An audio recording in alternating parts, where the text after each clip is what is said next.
Welcome to your cozy corner of calm.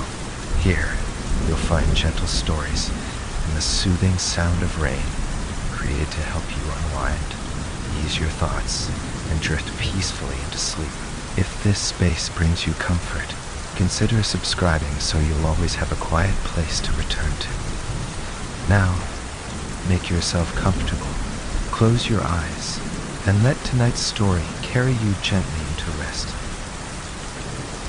Pinching yourself is no way to see if you are dreaming. Surgical instruments, well, yes, but a mechanic's kit is best of all. On the morning of June 15th, Guy Burkhardt woke up screaming out of a dream. It was more real than any dream he had ever had in his life. He could still hear and feel the sharp, ripping metal explosion, the violent heave that had tossed him furiously out of bed, the searing wave of heat. He sat up convulsively and stared, not believing what he saw, at the quiet room and the bright sunlight coming in the window. He croaked, "Mary." His wife was not in the bed next to him. The covers were tumbled and awry, as though she had just left it. And the memory of the dream was so strong that instinctively he found himself searching the floor to see if the dream explosion had thrown her down. But she wasn't there. Of course she wasn't, he told himself, looking at the familiar vanity and slipper chair, the uncracked window, the unbuckled wall. It had only been a dream. Guy, his wife was calling him querulously from the foot of the stairs. "Guy, dear, are you all right?" He called weakly, sure. There was a pause. Then Mary said doubtfully, "Breakfast is ready." "Are you sure you're all right?" "I thought I heard you yelling," Burkhardt said more confidently. "I had a bad dream, honey." "Be right down." In the shower, punching the lukewarm and cologne he favored, he told himself that it had been a beautiful dream. Still, bad dreams weren't unusual, especially bad dreams about explosions. In the past 30 years of H-bomb jitters, who had not dreamed of explosions? Even Mary had dreamed of them, it turned out, for he started to tell her about the dream, but she cut him off. "You did?" Her voice was astonished. "Why, dear, I dreamed the same thing." "Well, almost the same thing. I didn't actually hear anything. I dreamed that something woke me up, and then there was a sort of quick bang, and then something hit me on the head. And that was all." "Was yours like that?" Burkhardt coughed. "Well, no," he said. Mary was not one of these strong as a man, brave as a tiger women. It was not necessary, he thought, to tell her all the little details of the dream that made it seem so real. No need to mention the splintered ribs, and the salt bubble in his throat, and the agonized knowledge that this was death. He said, "Maybe there really was some kind of explosion downtown. Maybe we heard it and it started us dreaming." Mary reached over and patted his hand absently. "Maybe," she agreed. "It's almost 8:30, dear. Shouldn't you hurry? You don't want to be late to the office." He gulped his food, kissed her, and rushed out, not so much to be on time as to see if his guess had been right. But downtown Tylerton looked as it always had. Coming in on the bus, Burkhardt watched critically out the window, seeking evidence of an explosion. There wasn't any. If anything, Tylerton looked better than it ever had before. It was a beautiful, crisp day. The sky was cloudless. The buildings were clean and inviting. They had, he observed, steam blasted the power and light building, the town's only skyscraper. That was the penalty of having Contro Chemicals' main plant on the outskirts of town. The fumes from the cascade stills left their mark on stone buildings. None of the usual crowd were on the bus, so there wasn't anyone Burkhardt could ask about the explosion. And by the time he got out at the corner of 5th and Lehigh and the bus rolled away with a muted diesel moan, he had pretty well convinced himself that it was all imagination. He stopped at the cigar stand in the lobby of his office building, but Ralph wasn't behind the counter. The man who sold him his pack of cigarettes was a stranger. "Where is Mr. Stebbins?" Burkhardt asked. The man said politely, 6, sir. He'll be in tomorrow. A pack of Marlins today. Chesterfields, Burkhart corrected.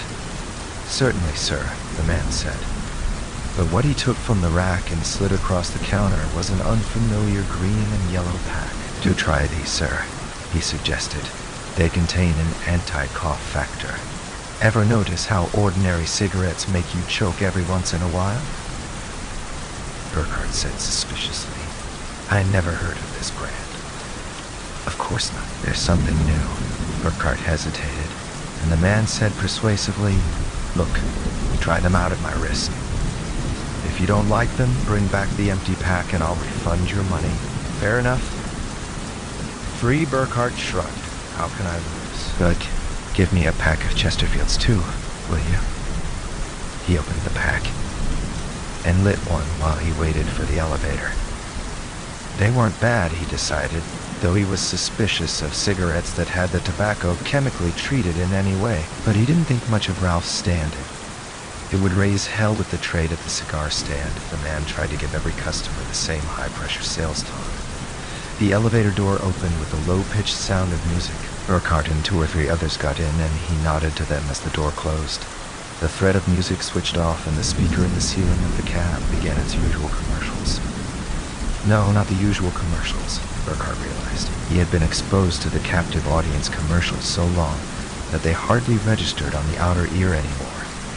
But what was coming from the recorded program in the basement of the building caught his attention.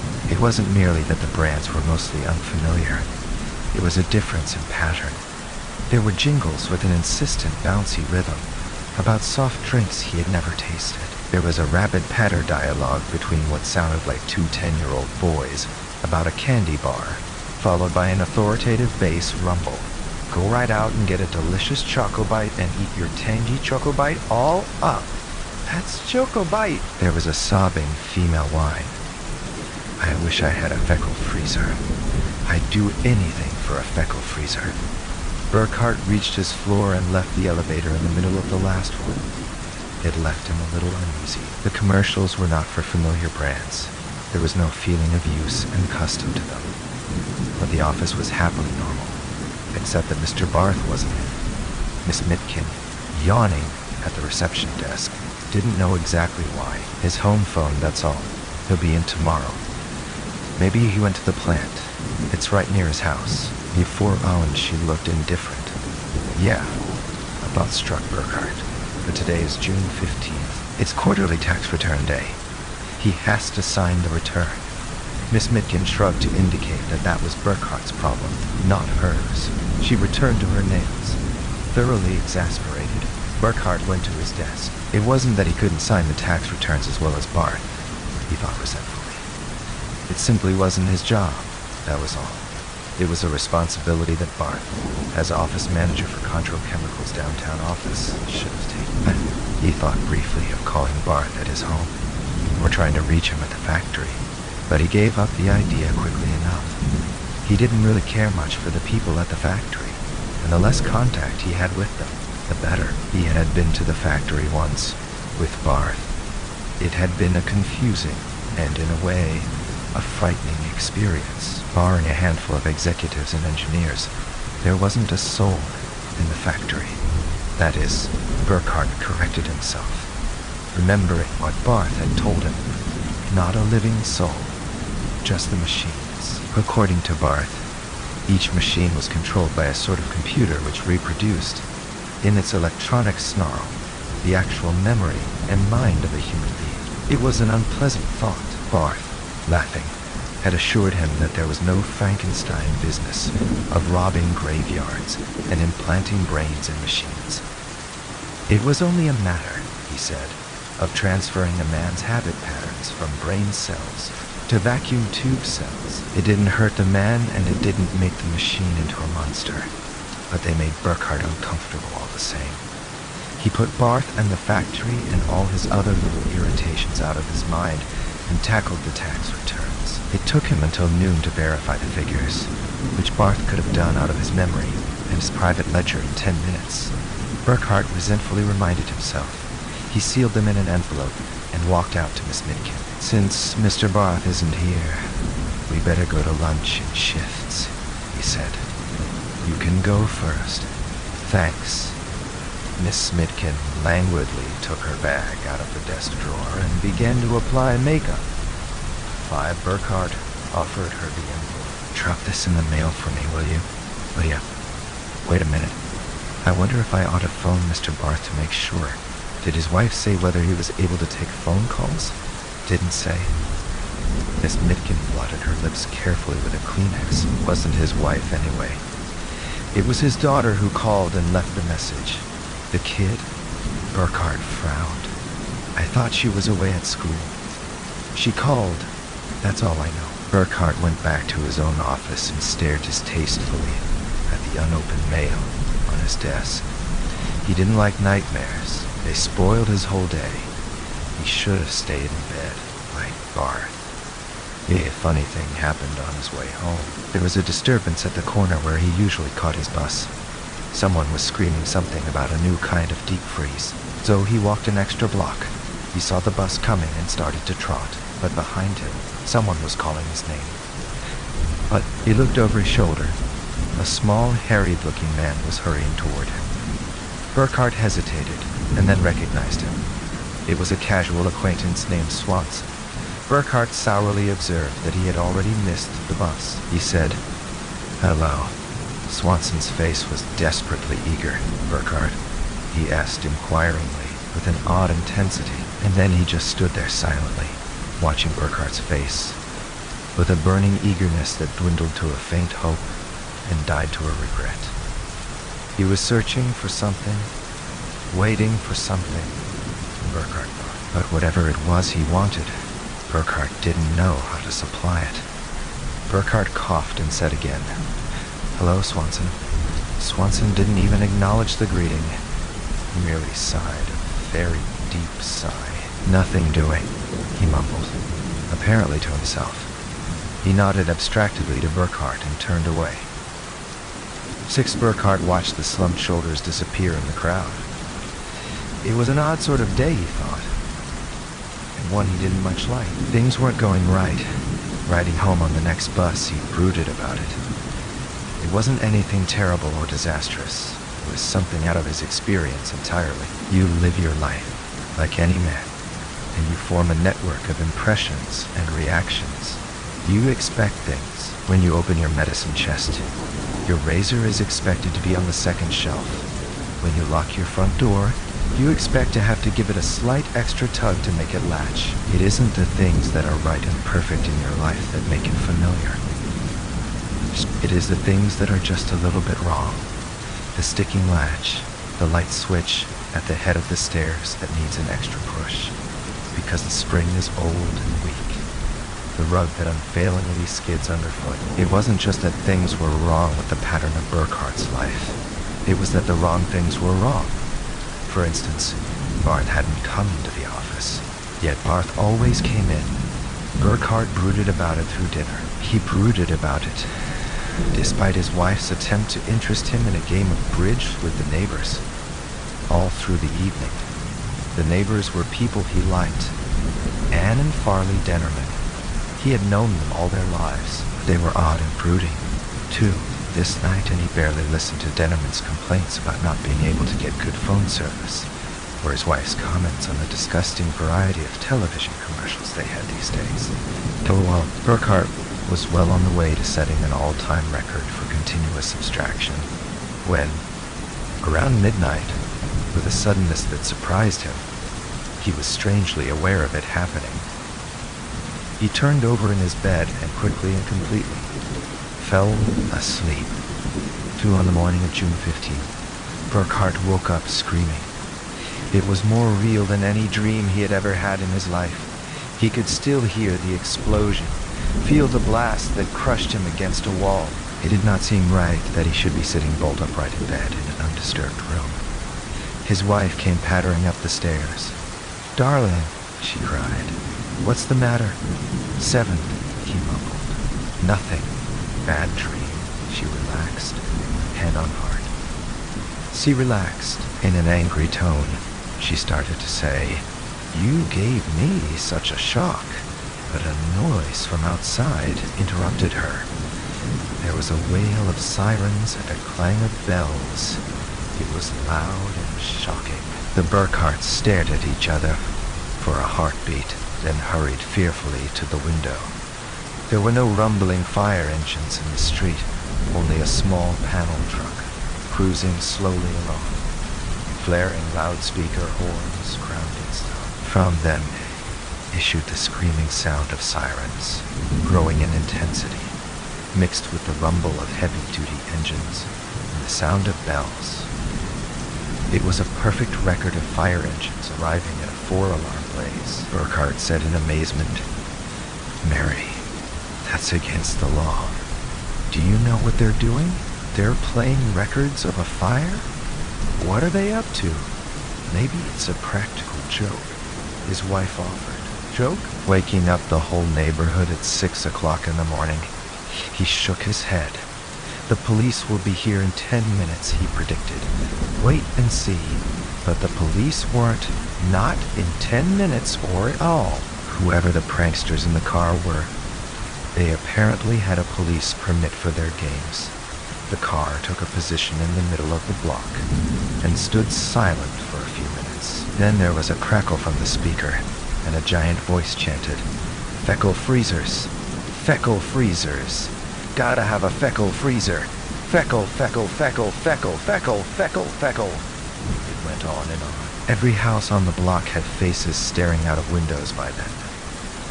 The voice was not merely loud, it was nearly deafening. Burkhart shouted to his wife over the uproar. "What the hell is a feckle freezer?" "Some kind of a freezer, I guess, dear," she shrieked back unhelpfully. "Schießebrot." Abruptly the noise stopped and the truck stood silent. It was still misty morning. The sun's rays came horizontally across the rooftops. It was impossible to believe that, a moment ago, the silent block had been bellowing the name of a freezer.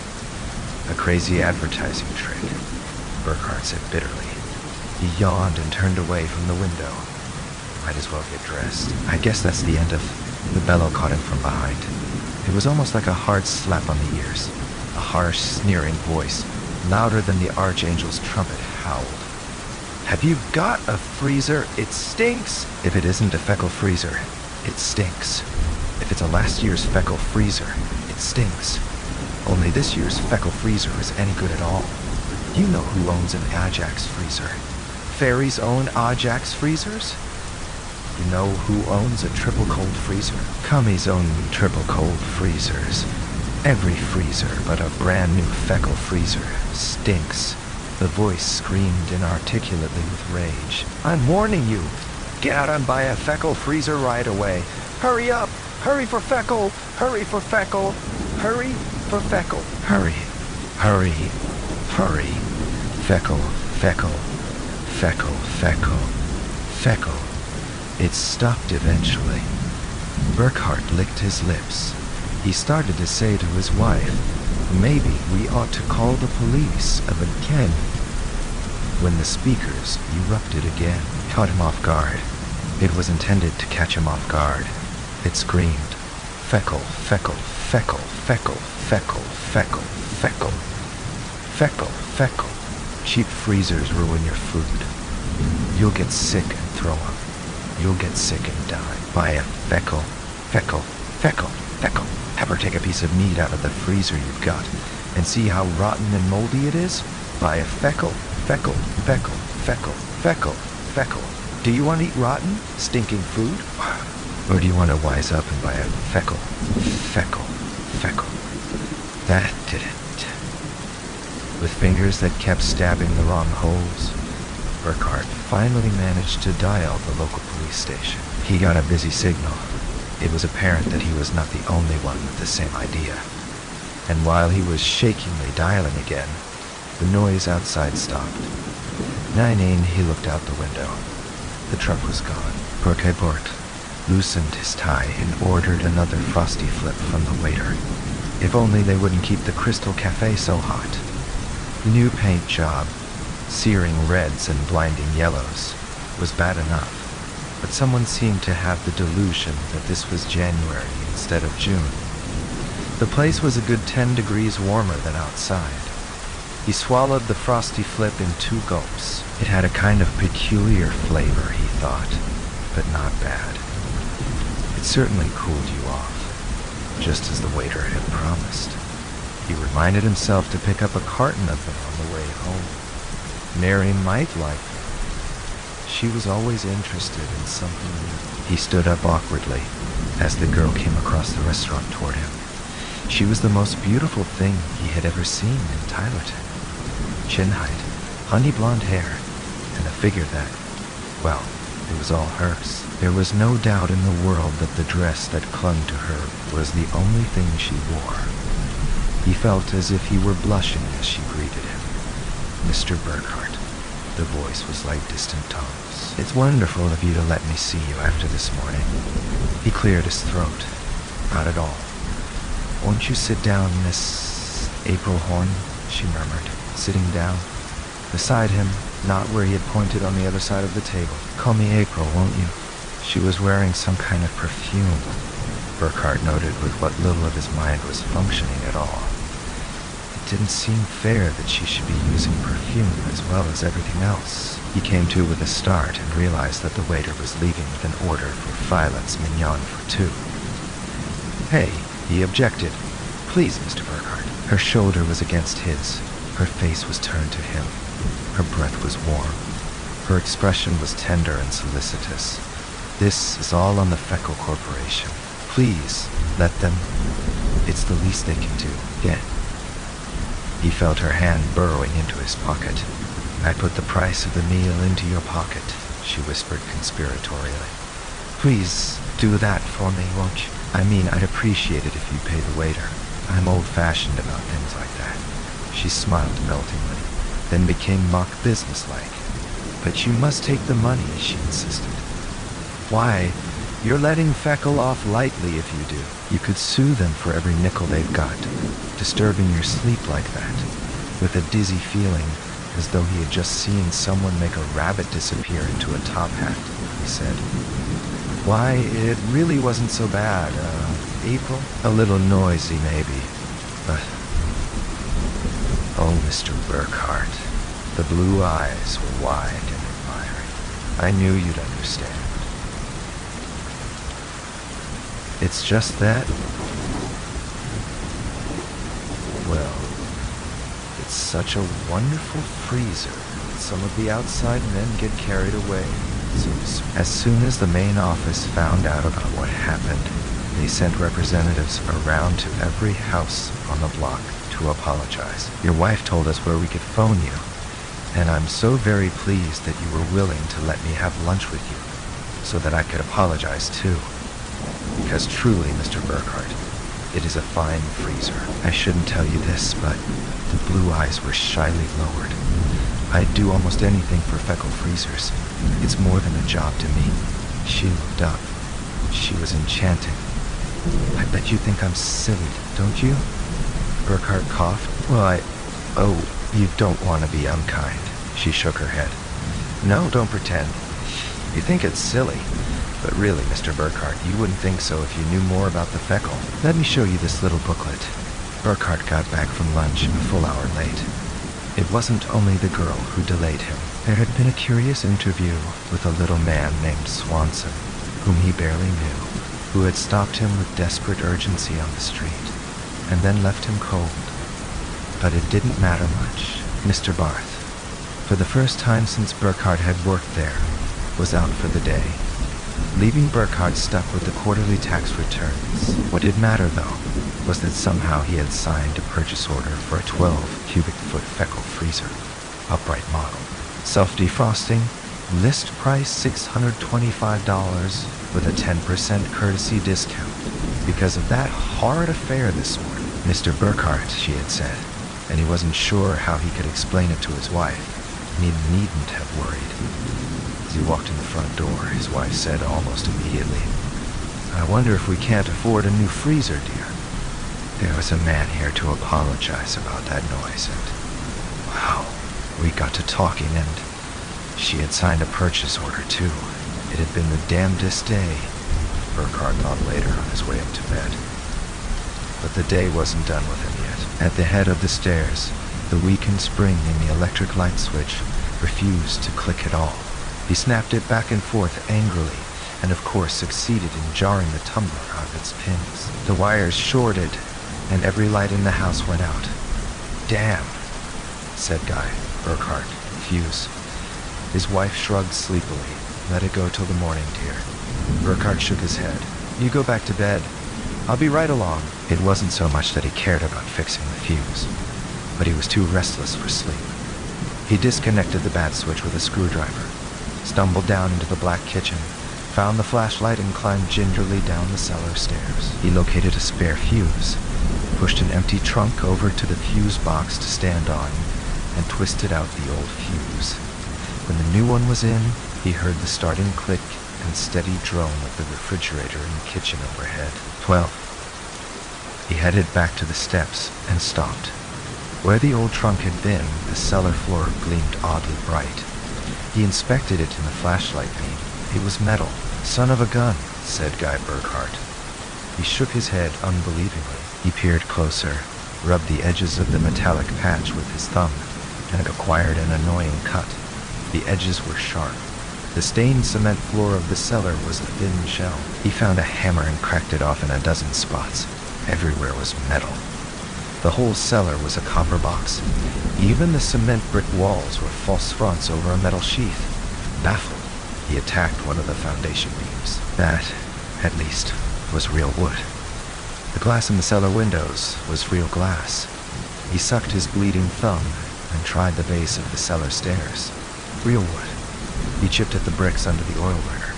Real bricks. The retaining walls. The floor. They were faked. It was as though someone had shored up the house with a frame of metal and then laboriously concealed the evidence. The biggest surprise was the upside-down boat hull that blocked the rear half of the cellar, relic of a brief home workshop period that Burkhart had gone through a couple of years before. From above, it looked perfectly normal. Inside, though, where there should have been thwarts and seats and lockers, there was a mere tangle of braces, rough and unfinished. "But I built that," Burkhart exclaimed, forgetting his thumb. He leaned against the hull dizzily, trying to think this thing through. For reasons beyond his comprehension, someone had taken his boat and his cellar away, maybe his whole house, and replaced them with a clever mock-up of the real thing. "That's crazy," he said to the empty cellar. He stared around in the light of the flash. He whispered, "What in the name of heaven would anybody do that for?" All 13 reason refused an answer. There wasn't any reasonable answer. For long minutes, Burkhart contemplated the uncertain picture of his own sanity. He peered under the boat again, hoping to reassure himself that it was a mistake, just his imagination. But the sloppy, unfinished bracing was unchanged. He crawled under for a better look, feeling the rough wood incredulously. Utterly impossible. He switched off the flashlight and started to wriggle out, but he didn't make it. In the moment between the command to his legs to move and the crawling out, he felt a sudden draining weariness flooding through him. Consciousness went, not easily, but as though it were being taken away, and Guy Burkhart was asleep. 3. On the morning of June 16th, Guy Burkhart woke up in a cramped position huddled under the hull of the boat in his basement, and raced upstairs to find it was June 15th. The first thing he had done was to make a frantic, hasty inspection of the boat hull, the faked cellar floor, the imitation stone. They were all as he had remembered them, all completely unbelievable. The kitchen was its placid, unexciting self. The electric clock was purring soberly around the dial. Almost 6 o'clock, it said. His wife would be waking at any moment. Burkhart flung open the front door and stared out into the quiet street. The morning paper was tossed carelessly against the steps, and as he retrieved it, he noticed that this was the 15th day of June. But that was impossible. Yesterday was the 15th of June. It was not a date one would forget. It was quarterly tax return day. He went back into the hall and picked up the telephone. He dialed for weather information and got a well-modulated chat. And cooler, some showers. Barometric pressure 30.04, rising United States Weather Bureau forecast for June 15th. Warm and sunny with high around 14. He hung the phone up. June 15th. Holy heaven, Burkhardt said prayerfully. Things were very odd indeed. He heard the ring of his wife's alarm and bounded up the stairs. Mary Burkhardt was sitting upright in bed with the terrified, uncomprehending stare of someone just waking out of a nightmare. "Oh," she gasped as her husband came in the room. "Darling, I just had the most terrible dream. It was like an explosion and again," Burkhardt asked, not very sympathetically. "Mary, something's funny." "I knew there was something wrong all day yesterday," and he went on to tell her about the copper box that was the cellar and the odd mock-up someone had made of his boat. Mary looked astonished, then alarmed, then placatory and uneasy. She said, "Dear, are you sure? Because I was cleaning that old trunk out just last week and I didn't notice anything. I dragged it over to the wall to step on it to put a new fuse in after we blew the lights out." "After we what?" Mary was looking more than merely alarmed. "After we blew the lights out. You know, when the switch at the head of the stairs stuck. I went down to the cellar and Mary sat up in bed. Died, the switch didn't stick. I turned out the lights myself last night." Burkhardt glared at his wife. "Now I know you didn't. Come here and take a look." He stalked out to the landing and dramatically pointed to the bad switch. The one that he had unscrewed and left hanging the night before. Only it wasn't. It was as it had always been. Unbelieving, Burkhardt pressed it, and the lights sprang up in both halls. Mary, looking pale and worried, left him to go down to the kitchen and start breakfast. Burkhardt stood staring at the switch for a long time. His mental processes were gone beyond the point of disbelief and shock. They simply were not functioning. At all 15, he shaved and dressed and ate his breakfast in a state of numb introspection. Mary didn't disturb him. She was apprehensive and soothing. She kissed him goodbye as he hurried out to the bus without another word. Miss Mitkin, at the reception desk, greeted him with a yawn. "Morning?" she said drowsily. "Mr. Barth won't be in today." Burkhardt started to say something, but checked himself. She would not know that Barth hadn't been in yesterday either, because she was tearing a June 14th pad off her calendar to make way for the new June 15th sheet. He staggered to his own desk and stared unseeingly at the morning's mail. It had not even been opened yet, but he knew that the factory distributor's envelope contained an order for 20,000 feet of the new acoustic tile, and the one from Feinbeck & Sons was a complaint. After a long while, he forced himself to open them.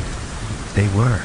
By lunchtime, driven by a desperate sense of urgency, Burkhardt made Miss Mitkin take her lunch hour first. The June 15th, that was yesterday, he had gone first. She went, looking vaguely worried about his strained insistence. But it made no difference to Burkhardt's mood. The phone rang and Burkhardt picked it up abstractedly. "Contra Chemicals, downtown." Burkhardt speaking. The voice said, "This is Swanson," and stopped. Burkhardt waited expectantly, but that was all. He said, "Hello." Again the pause. Then Swanson asked in sad resignation, "Still nothing, eh?"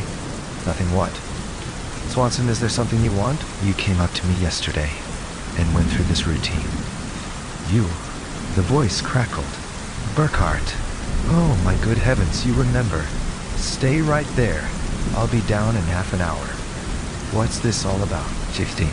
Never mind," the little man said exultantly. "Tell you about it when I see you. Don't say any more over the phone. Somebody may be listening. Just wait there. Say, hold on a minute. Will you be alone in the office?" "Well, no. Miss Mitkin will probably..." "Hell. Look, Burkhardt, where do you eat lunch? Is it good and noisy?" "Why, I suppose so. The Crystal Cafe. It's just about a block. I know where it is. Meet you in half an hour." And the receiver clicked. The Crystal Cafe was no longer painted red, but the temperature was still up, and they had added piped-in music interspersed with commercials. The advertisements were for Frosty Flip, Marlin cigarettes, They're sanitized. The announcer purred. And something called Chocobite candy bars that Burkhart couldn't remember ever having heard of before. But he heard more about them quickly enough while he was waiting for Swanson to show up. A girl in the cellophane skirt of a nightclub cigarette vendor came through the restaurant with a tray of tiny scarlet-wrapped candies. Chocobites are tangy, she was murmuring as she came close to his table. Chocobites are tanger than tangy. Burkhart, intent on watching for the strange little man who had phoned him, paid little attention. But as she scattered a handful of the confections over the table next to his, smiling at the occupants, he caught a glimpse of her and turned to stare. "Why, Miss Horn," he said. The girl dropped her tray of candies. Burkhart rose, concerned over the girl. "Is something wrong?" But she fled.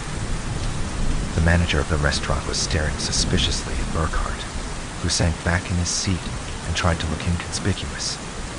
He hadn't insulted the girl. Maybe she was just a very strictly reared young lady, he thought, in spite of the long bare legs under the cellophane skirt. And when he addressed her, she thought he was a masher. Ridiculous idea. Burkhart scowled uneasily and picked up his menu. Burkhart. It was a shrill whisper. Burkhart looked up over the top of his menu, startled. In the seat across from him, the little man named Swanson was sitting, tensely poised. "Burkhart," the little man whispered again. "Let's get out of here. They're on to you now. If you want to stay alive, come on." There was no arguing with the man. Burkhart gave the hovering manager a sick, apologetic smile and followed Swanson.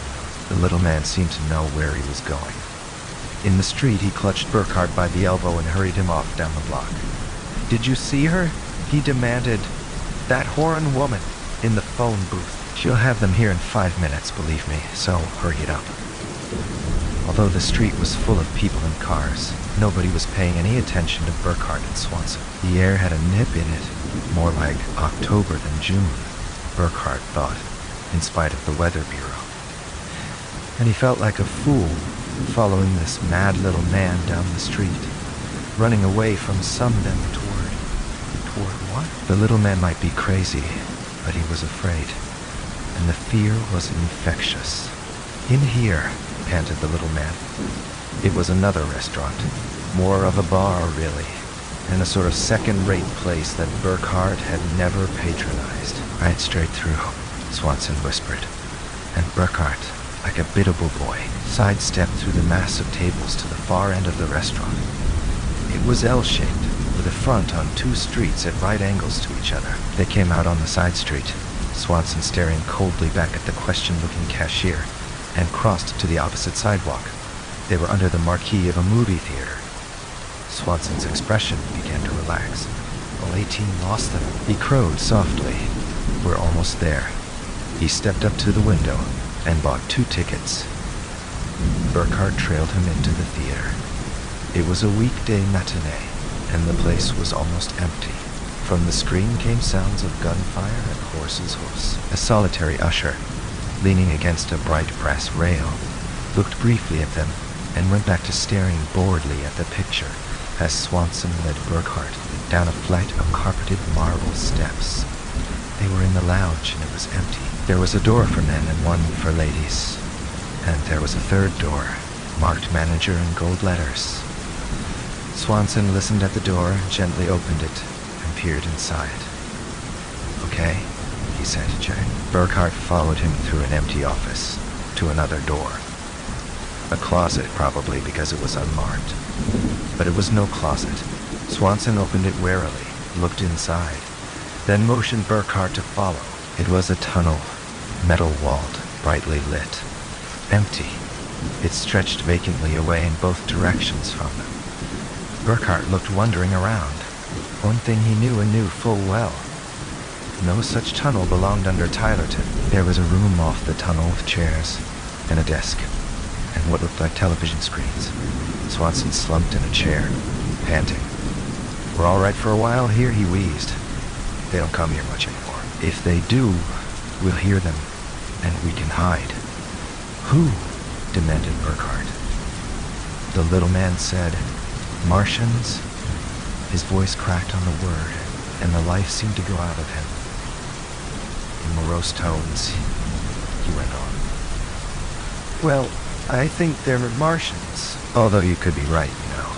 I've had plenty of time to think it over these last few weeks, after they got you, and it's possible they're Russians after all.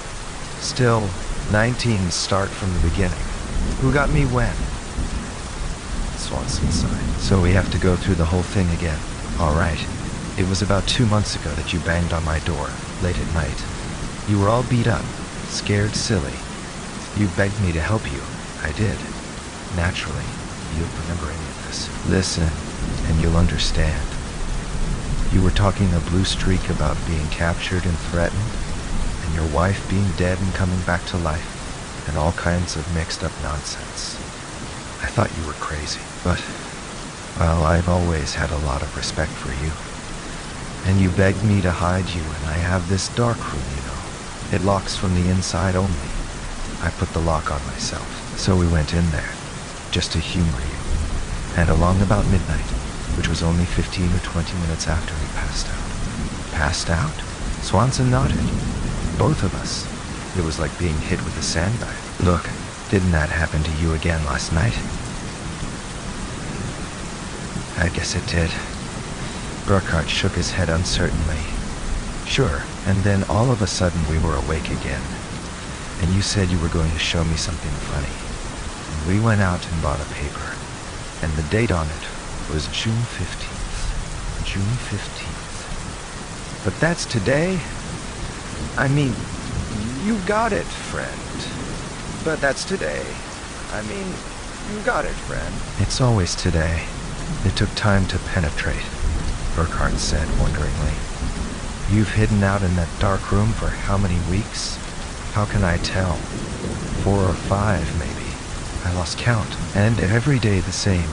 Always the 15th of June. Always my landlady, Mrs. Kiefer, is sweeping the front steps. Always the same headline in the papers at the corner. It gets monotonous, friend. Hi, V. It was Burkhart's idea. And Swanson despised it, but he went along. He was the type who always went along. At 21, it's dangerous, he grumbled worriedly. Suppose somebody comes by. They'll spot us and what have we got to lose? Swanson shrugged. It's dangerous, he said again, but he went along. Burkhart's idea was very simple. He was sure of only one thing. The tunnel went somewhere. Martians or Russians, fantastic plot or crazy hallucination. Whatever was wrong with Tylerton had an explanation, and the place to look for it was at the end of the tunnel. They jogged along. It was more than a mile before they began to see an end. They were in luck. At least no one came through the tunnel to spot them. But Swanson had said that it was only at certain hours that the tunnel seemed to be in use. Always the 15th of June. Why? Burkhart asked himself. Never mind the how. Why? And falling asleep, completely involuntarily, everyone at the same time it seemed, and not remembering, never remembering anything. Swanson had said how eagerly he saw Burkhart again. The morning after Burkhart had incautiously waited 5 minutes too many before retreating into the dark room. When Swanson had come to, Burkhart was gone.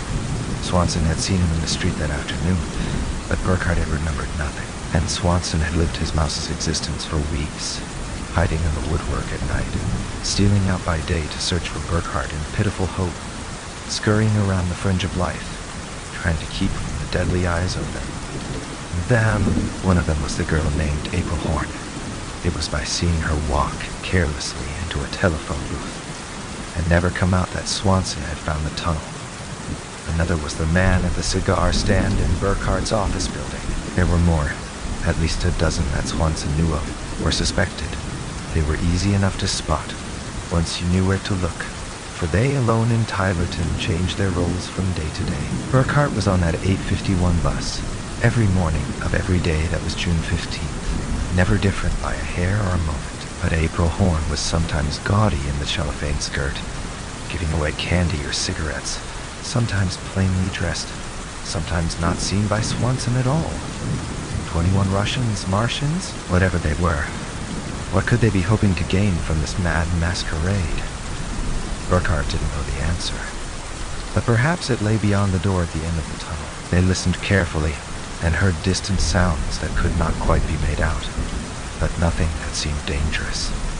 They slipped through, and, through a wide chamber and up a flight of steps, they found they were in what Burkhardt recognized as the Chemicals plant. Nobody was in sight. By itself, that was not so very odd.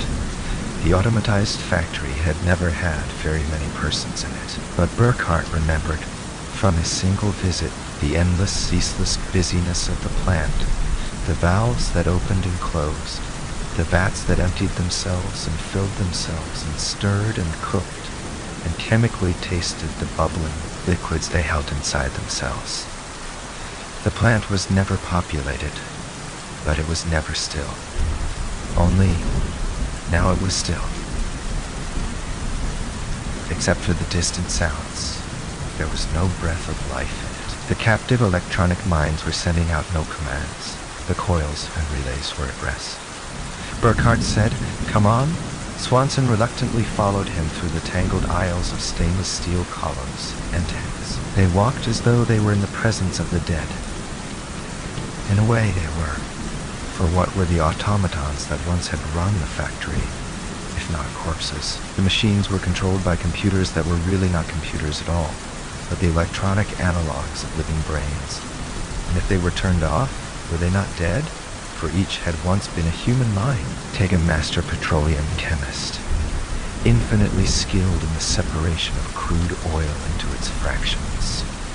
Strap him down, probe into his brain with searching electronic needles. The machine scans the patterns of the mind, translates what it sees into charts and sine waves. Impress these same waves on a robot computer, and you have your chemist, or 1,000 copies of your chemist if you wish, with all of his knowledge and skill, and no human limitations at all. Put 12 copies of him into a plant, and they will run it all, 24 hours a day, 7 days of every week, never tiring, never overlooking anything, never forgetting. 22, Swanson stepped up closer to Bernard. "I'm scared," he said. They were across the room now, and the sounds were louder. They were not machine sounds, but voices. Burkhardt moved cautiously up to a door and dared to peer around it. It was a smaller room, lined with television screens, each one 12 or more, at least, with a man or woman sitting before it, staring into the screen and dictating notes into a recorder. The viewers dialed from scene to scene. No two screens ever showed the same picture. The pictures seemed to have little in common.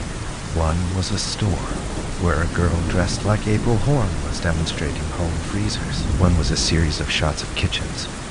Burkhardt caught a glimpse of what looked like the cigar stand in his office building. It was baffling, and Burkhardt would have loved to stand there and puzzle it out, but it was too busy a place. There was the chance that someone would look their way, or walk out and find them. They found another room. Burkhardt stared at them, briefly at first.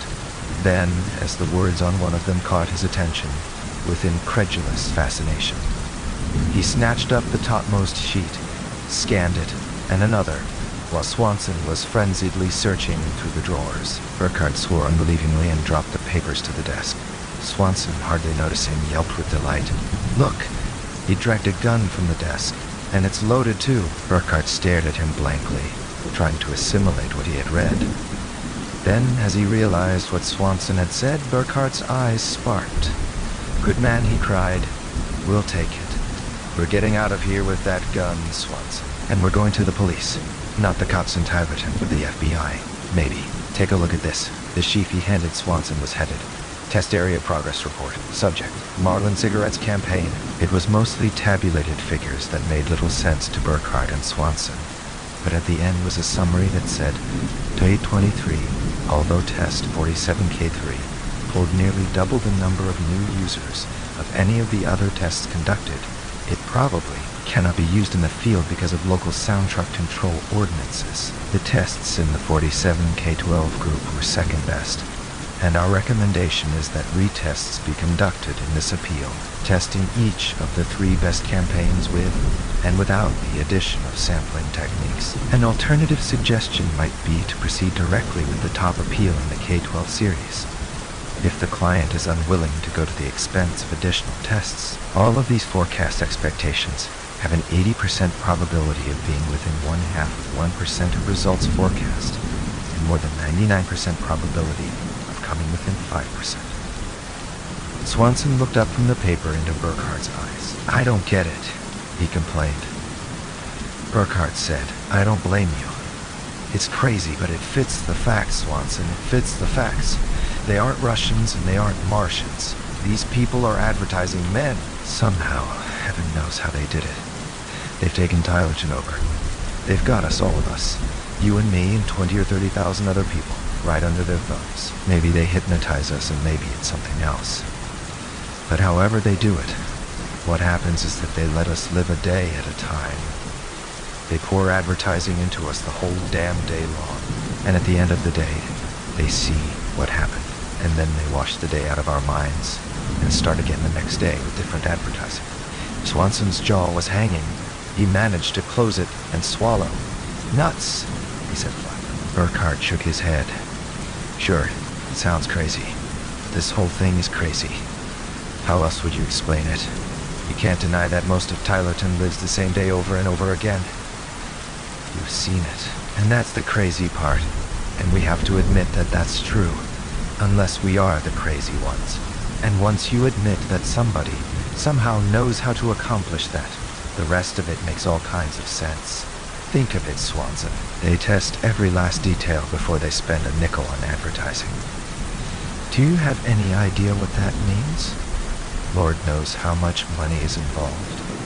But I know for a fact that some companies spend $20 or $30 million a year on advertising. Multiply it, say, by 100 companies. Say that every one of them learns how to cut its advertising cost by only 10%. And that's peanuts.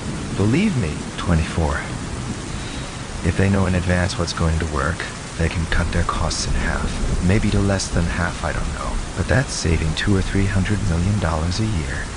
And if they pay only 10 or 20% of that for the use of Tylerton, it's still dirt cheap for them, and a fortune for whoever took over Tylerton. You mean, he offered hesitantly, that we're, well, a kind of captive audience? Burkhart frowned. Not exactly. He thought for a minute. You know how a doctor tests something like penicillin? He sets up a series of little colonies of germs on gelatine discs, and he tries the stuff on one after another, changing it a little each time. Well, that's use. We're the germs, Swanson. Only it's even more efficient than that. They don't have to test more than one colony, because they can use it over and over again. It was too hard for Swanson to take in. He only said, "What do we do about it? We go to the police. They can't use human beings for guinea pigs. We can't use human beings for guinea pigs." How do we get to the police? Burkhart hesitated. I think, he began slowly. Sure, this place is the office of somebody important. We've got a gun. We'll stay right here until he comes along. And he'll get us out of here. Simple and direct. Swanson subsided and found a place to sit against the wall, out of sight of the door. Burkhart took up a position behind the door itself and waited. The wait was not as long as it might have been. Half an hour, perhaps. Then Burkhart heard approaching voices and had time for a swift whisper to Swanson before he flattened himself against the wall. It was a man's voice and a girl's. The man was saying, "Reason why you couldn't report on the phone? You're ruining your whole day's test. What the devil's the matter with you, Janet? Day 25. At you, I'm sorry, Mr. Dorchin," she said in a sweet, clear tone. "I thought it was important." The man grumbled. Important? One lousy unit out of 21,000. But it's the Burkhardt one, Mr. Dorchin. Again. And the way he got out of sight, he must have had some help. All right. It doesn't matter, Janet. The Chocobite program is ahead of schedule anyhow. As long as you're this far, come on in the office and make out your worksheet. And don't worry about the Burkhardt business. He's probably just wandering around. We'll pick him up tonight, and... They were inside the door. Burkhardt kicked it shut and pointed the gun. That's what you think, he said triumphantly. It was worth the terrified hours, the bewildered sense of insanity, the confusion and fear. It was the most satisfying sensation Burkhardt had ever had in his life. The expression on the man's face was one he had read about but never actually seen. Dorchin's mouth fell open and his eyes went wide, and though he managed to make a sound that might have been a question, it was not in words. The girl was almost as surprised. And Burkhardt, looking at her, knew why her voice had been so familiar. The girl was the one who had introduced herself to him as April Horn. Dorchin recovered himself quickly. Is this the one? He asked sharply. The girl said yes. Dorchin nodded. I take it back. You were right. You Burkhardt. What do you want? Watson piped up. Watch him. He might have another gun. Search him then, Burkhardt said. I'll tell you what we want, Dorchin. We want you to come along with us to the FBI and explain to them how you can get away with kidnapping 20,000 people. Kidnapping. Dorchin snorted. That's ridiculous, man. Put that gun away. You can't get away with this. 26 to Burkhardt hefted the gun grimly. I think I can.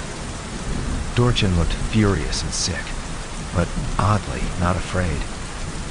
Damn it, he started to bellow, then closed his mouth and swallowed. Listen, he said persuasively. You're making a big mistake.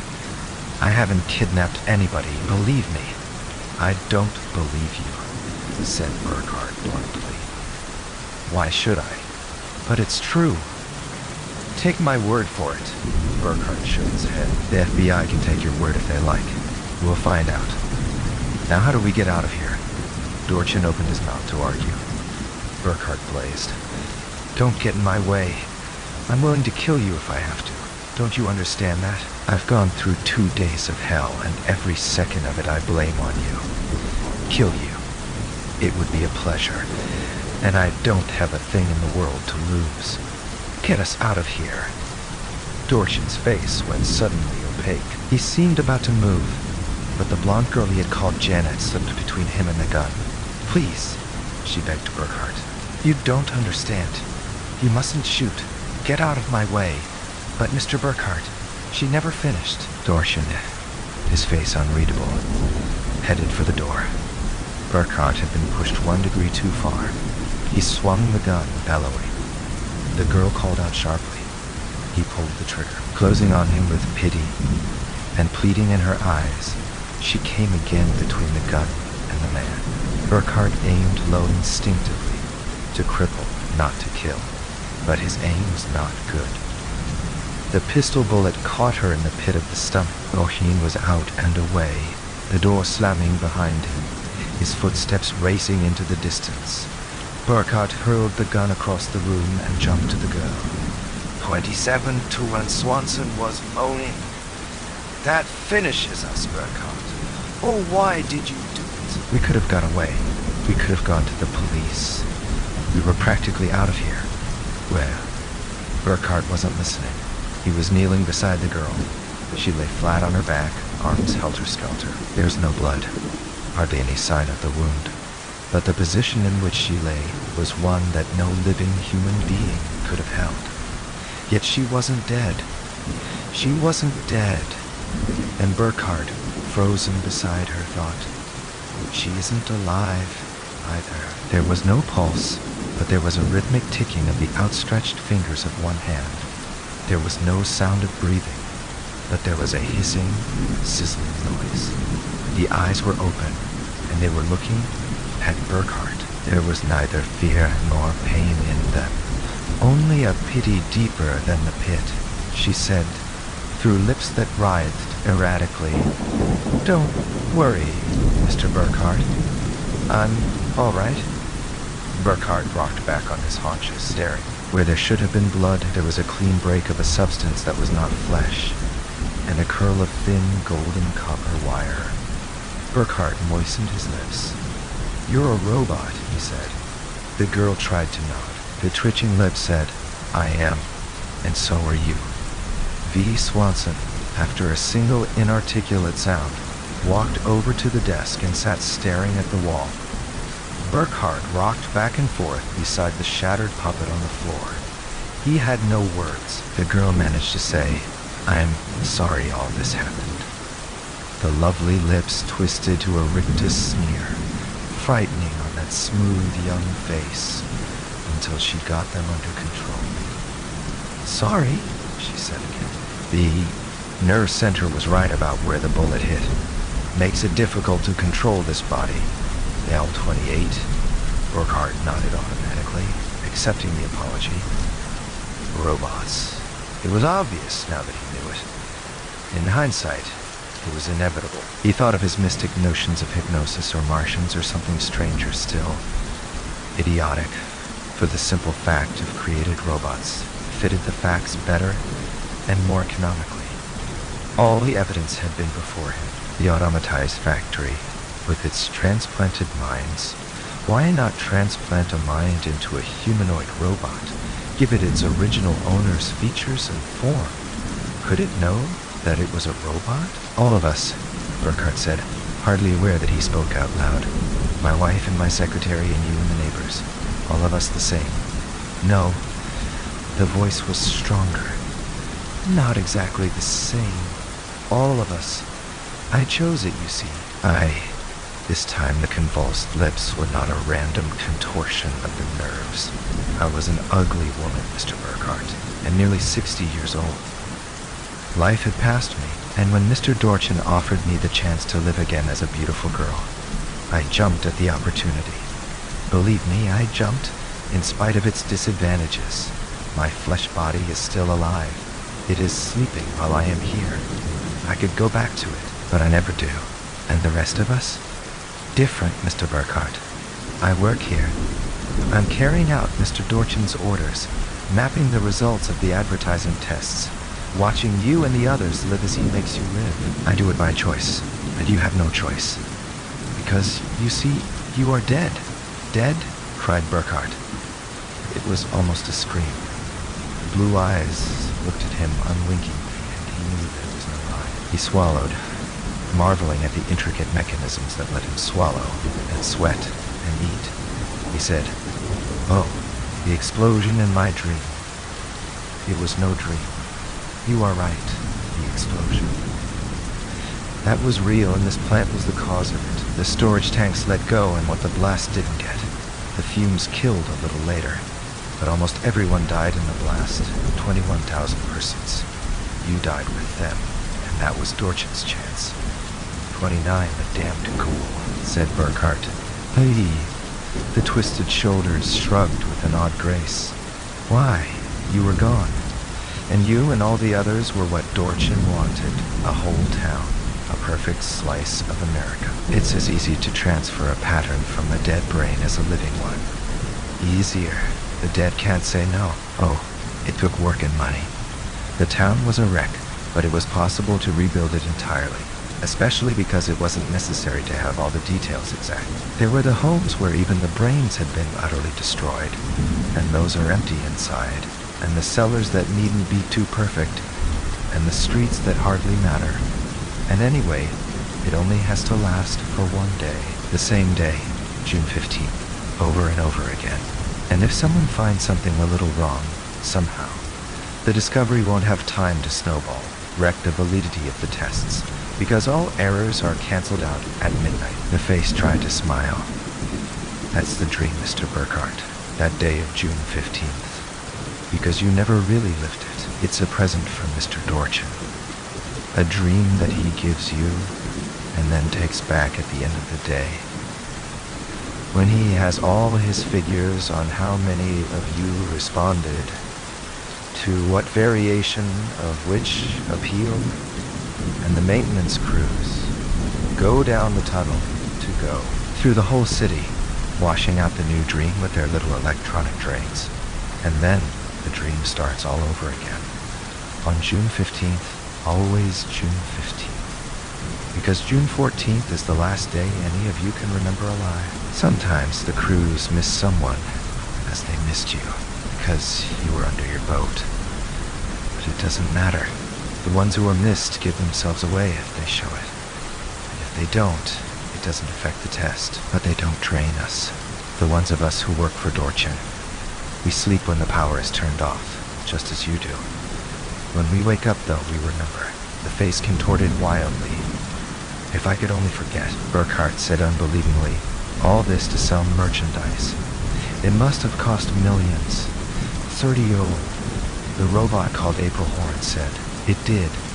But it has made millions for Dorchin, too.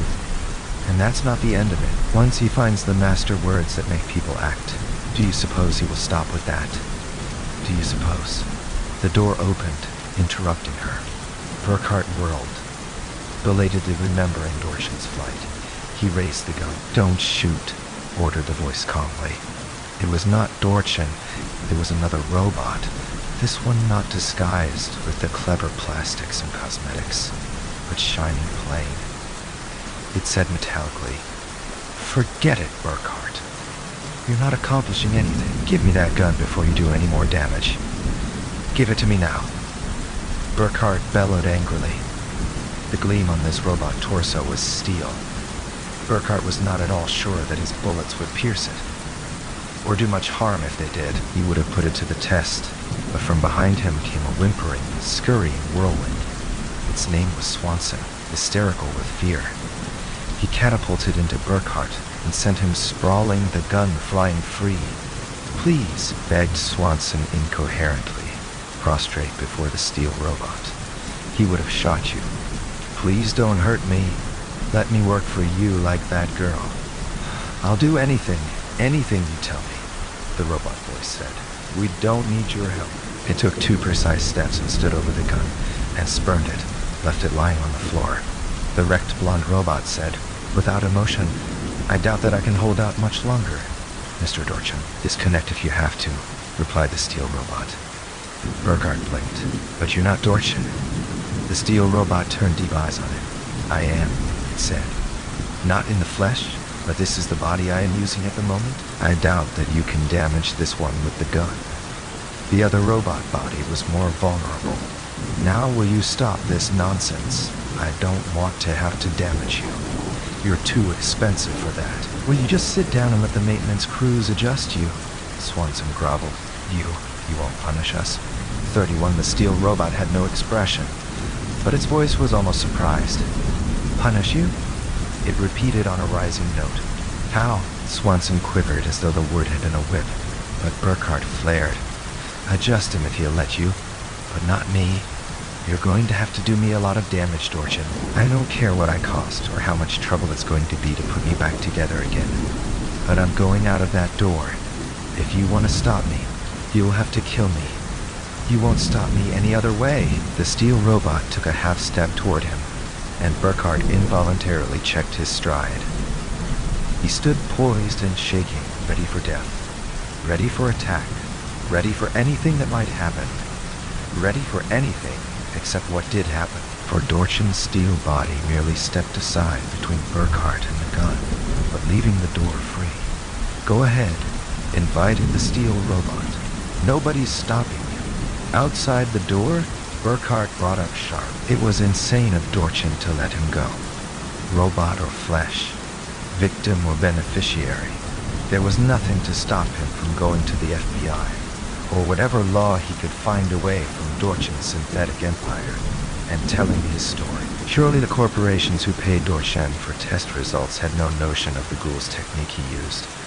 Dorchin would have to keep it from them, for the breath of publicity would put a stop to it. Walking out meant death, perhaps, but at that moment in his pseudo-life, death was no terror for Burkhart.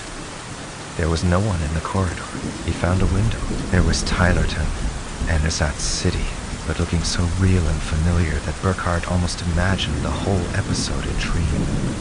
It was no dream, though. He was certain of that in his heart, and equally certain that nothing in Tylerton could help him now. It had to be the other direction. 32. It took him a quarter of an hour to find a way, but he found it, skulking through the corridors, dodging the suspicion of footsteps, knowing for certain that his hiding was in vain, for Dorchin was undoubtedly aware of every move he made. But no one stopped him, and he found another door. It was a simple enough door from the inside, but when he opened it and stepped out, it was like nothing he had ever seen. First there was light, brilliant, incredible, blinding light. Burkhart blinked upward, unbelieving and afraid. He was standing on a ledge of smooth, finished metal, not a dozen yards from his feet. The ledge dropped sharply away. He hardly dared approach the brink, but even from where he stood he could see no bottom to the chasm before him, and the gulf extended out of sight into the glare on either side of him. Hey, no wonder Dorchin could so easily give him his freedom. From the factory there was nowhere to go, but how incredible this fantastic gulf. How impossible the 100 white and blinding suns that hung above. A voice by his side said inquiringly, "Burkhart," and thunder rolled the name, mutteringly soft, back and forth in the abyss before him. Burkhart wet his lips. "Yes," he croaked. "This is Dorchin, not a robot this time, but Dorchin in the flesh, talking to you on a hand mic. Now you have seen, Burkhart. Now will you be reasonable and let the maintenance crews take over?" Burkhart stood paralyzed. One of the moving mountains in the blinding glare came toward him. It towered hundreds of feet over his head. He stared up at its top, squinting helplessly into the light. It looked like impossible. The voice in the loudspeaker at the door said, "Burkhart," but he was unable to answer. A heavy rumbling sigh. "I see," said the voice. "You finally understand. There's no place to go. You know it now. I could have told you, but you might not have believed me, so it was better for you to see it yourself. And after all, Burkhart, why would I reconstruct a city just the way it was before? I'm a businessman.